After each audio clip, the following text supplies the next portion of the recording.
US Congress-supported SEC begins checking at request of Ripple XRP. We'll find out soon if Hinman's documents will be made public. However, the community may be disappointed because they may not be so important and interesting.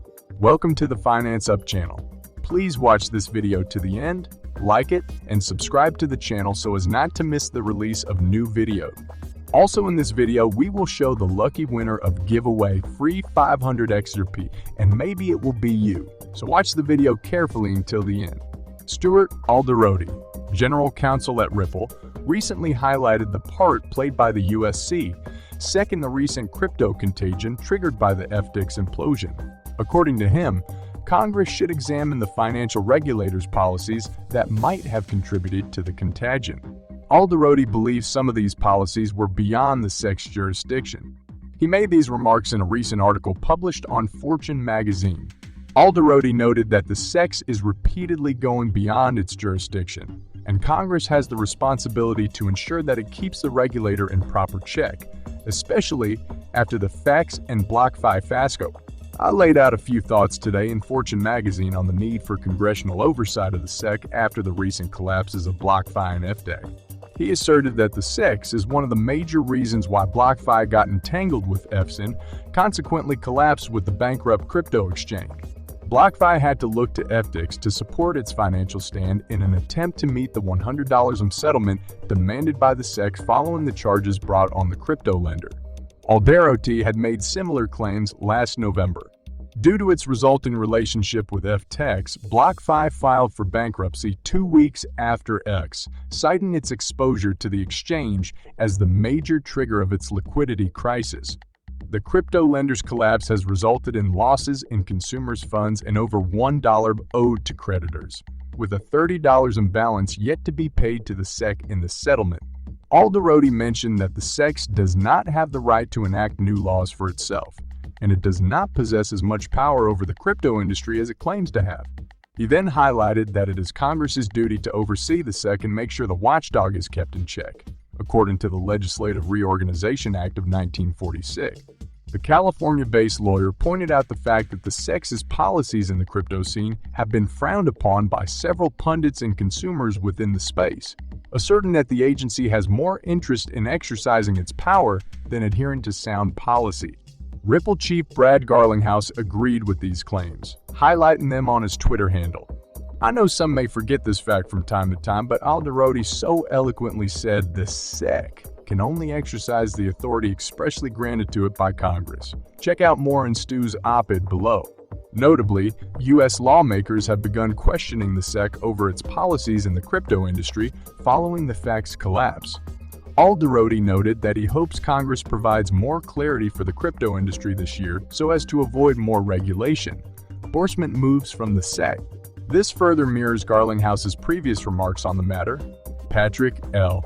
Riley, CEO of the blockchain company Reaper Financial, shared his opinion on the role of XRP in the undeclared economic rivalry between China and the United States, saying that Ripple's current lawsuit against the SEC is not just a court case, it's a war. Riley tweeted that China has been manipulating Bitcoin for years and has not set its dogs on the leading cryptocurrency, even though it has banned mining in the country. In his opinion, China really wants to prevent the adoption of XRP in the United States, as this will keep America from ruining. In this regard, he said that the SEC's lawsuit against Ripple Labs is not just a court case, it's a war. The lawsuit against Ripple was launched by the U.S. securities regulator in December 2020, and it continues to this day as the parties to this case continue to win small victories over each other. The CEO of Ripple hopes that the case will be settled in 2020. China is working on its own central bank digital currency, digital yuan. He worked on this for several years and redoubled his efforts when Facebook began trying to create a stablecoin backed by a basket of the most popular fiat currencies in 2019. 2020, the Facebook project was put on the back shelf and the Chinese one has already been tested on real users and their wallet. Back in 2019, influencers like Anthony Pompano said a lot on Twitter that the US should launch the digital dollar as soon as possible. They believe that if China launched its KBI before the US, China would surpass the US in the emerging field of digital finance on a global scale. Then the Federal Reserve System began to explore the possibility of creating a so-called Fedco. However, some representatives of the crypto community criticized the idea of creating a QPC in the United States. Hyman's infamous documents and emails related to his speech were one of the most discussed topics in the lengthy US SEC lawsuit against Ripple. After the court repeatedly ordered the SEC to hand over the documents, and this finally happened, the commission does not want to make them public. Lawyer Jeremy Hogan said that the XRP community will soon learn about the court's decision. Will the SEC court force Hyman's emails to be published? We should find out very soon. Recall that the SEC, in its consolidated petitions filed on December 22 last year, asked the court not to allow the publication of disputed documents. The regulator claims that they have nothing to do with the court's decision in the simplified procedure. In addition, the SEC repeated the claim that they are protected by attorney-client privilege and that their disclosure will affect the openness of future discussions of SEC policy. In Ripple's response yesterday, the response stated that it relied on Hyman's documents in its petitions for a summary judgment, hence arguing that they could be taken into account in the summary judgment. Although the company acknowledges that Judge Torres previously stated that they may not be related to the court, this was before the court had access to the documents and the opportunity to learn Ripple's opinion about them. In addition, Ripple claims that the documents are court documents even if they are not taken into account in the court's summary judgment, and therefore should not be sealed except for the most compelling reason. Ripple claims that the SEC failed to fulfill this condition in its move.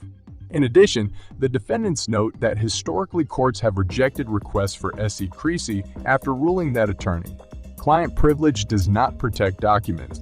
In response to questions about when the community can expect Judge Torres to make a decision on the fate of the disputed documents, Hogan noted that so far the judge has been quick to make decisions on the secrecy of petitions. The lawyer meant a time window of a week or two depending on the priority. The judge has so far been very quick to rule on sealing petitions, I think within a week or two, and at least once, even faster. It should be noted that Hyman's documents relate to emails and other communications from the USC, Securities and Exchange Commission related to the draft of Bill Hyman's controversial speech in 2018. The then SEC Director of Corporate Finance publicly stated that Bitcoin and Ethereum are not securities. Since Ethereum also had an initial coin sale, Ripple's lawyers decided to understand why the SEC treats XRP differently.